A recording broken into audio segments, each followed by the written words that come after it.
আমার আমাদের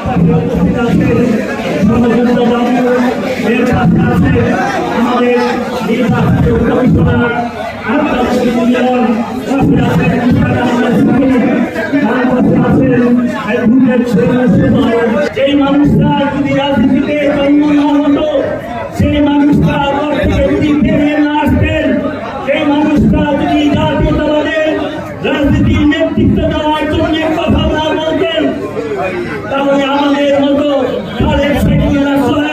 শরীফুল ইসলাম শরীফ, রুহুল হুসাইন, রেজাউল করিম খান চুন্নুর মতো নেতাদের জন্ম বাংলাদেশে হতো না।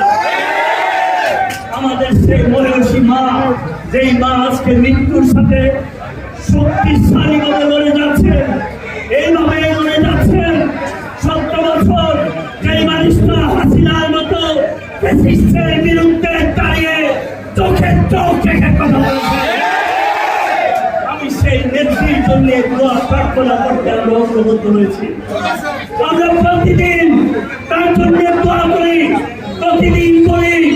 এই মা, তুমি বেঁচে থাকো, তোমার আদর্শের মধ্য দিয়ে আমরা বেঁচে থাকবো, আর আমাদের মধ্য দিয়ে বেঁচে থাকবে তোমার আমাদের ঘোষণার মধ্য দিয়ে, মুক্তিযুদ্ধের মধ্য দিয়ে সেই বাংলাদেশ সৃষ্টি হয়েছিল, সেই বাংলাদেশ স্বাধীনতা সার্বভৌমত্ব টিকিয়ে থাকবে ইনশাআল্লাহ।